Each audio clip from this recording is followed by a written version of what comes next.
It says, let no one despise your youth. Well, 4:12, sorry about that. Let no one despise your youth, but be an example to the believers in word, in conduct, in love, in spirit, in faith, in purity. That's a lot of words. Example to the believers in words. It didn't say unbeliever. It said believers. It's a lot with that word, believers. You have to show yourself, a manner pleasing to God. What do God expect from you? Not what people expect from you, not what your friends expect from you, not what your friends want you to do, but what is it that God would have you to do? In conduct, we can go a long way with conduct. Your attitude. And boy, do we get attitudes. We adults get attitudes. So, when he's talking about your conduct, it's your attitude, it's the way you act, it's the way you carry yourself, it's the way you speak to someone. You can just look at a person and roll your eyes and keep on going. That's conduct. We have a lot of children that do that. Because that's disrespectful. It's not showing respect for anyone. Teenagers, you have friends. If they don't respect the God you serve, keep a step. Keep them moving. Amen. Because guess what? Either you're going to pull them in or they're going to pull you out. And you do not want them to pull you out because it's going to lead to things that you wish you had never gotten involved in. Take it from someone you know. Been there, done it. Love. We both can talk about love. Love, when you ask God to help you with love, He's going to send the unlovely.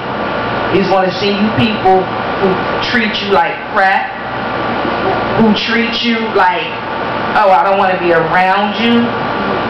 You might not be one of the top 10 in school. You might not be a cheerleader. You might not be a football player. Guess what? You got to love them anyway. And God watches that. Don't think God's not watching you. He watches your every move. Spirit. Where's your spirit? Are you walking by the Spirit? Or are you letting your flesh rule you? You got spirit, you got flesh. Which one is going to take the dominance? Is your flesh going to just submit? No. Your flesh is going to fight you. Tooth and nail. Faith.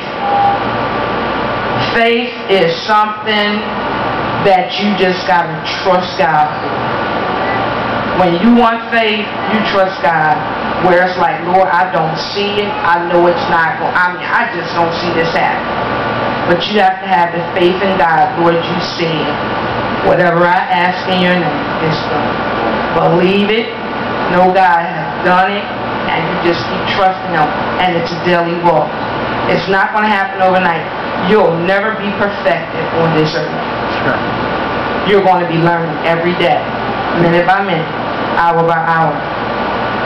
Purity. We can say a lot about purity. And like I said, me losing my virginity at 14. Looking for love in all the wrong places. And you know that song. Thinking somebody gonna love me because I gave it up. And I'm gonna be real with you tonight. Because if I don't tell you, your parents are telling you, you're not gonna listen.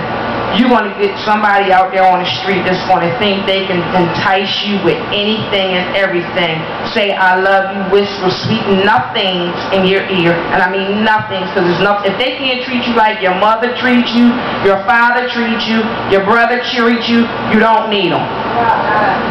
If you can wait, you wait till we marry, put a ring on my finger, or keep a step.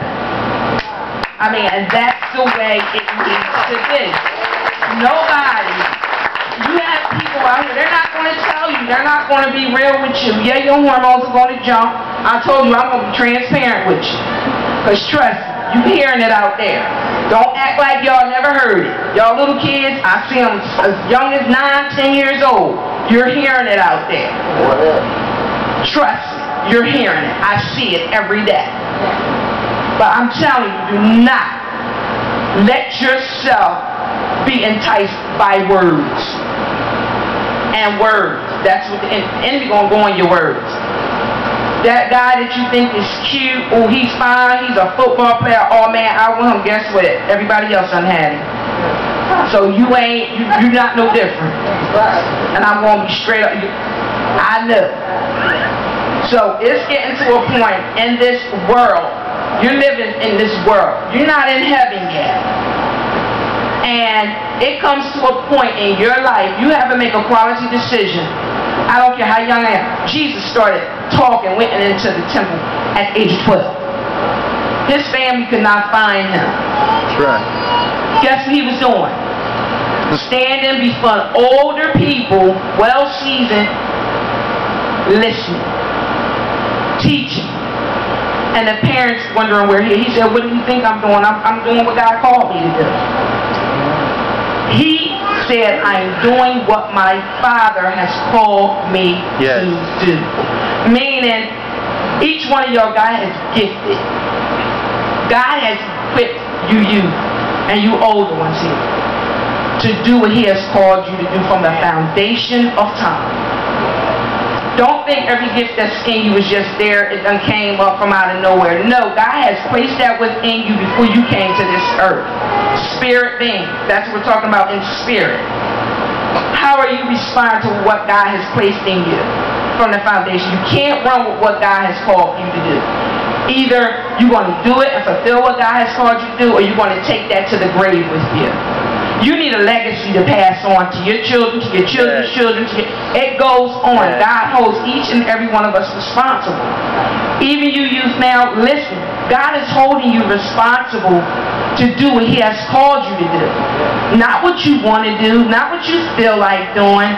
Oh Lord, I don't feel like doing it tonight, or I'll do it tomorrow. God has equipped you, each one of you. Jeremiah 29:11. He fashioned you in your mother's, before you even got there. Yes. He made mention of you already. Yes. What did that before you even was formed in your mother's womb? Yeah. Yes. Meaning you weren't even conceived yet. God made mention of you already.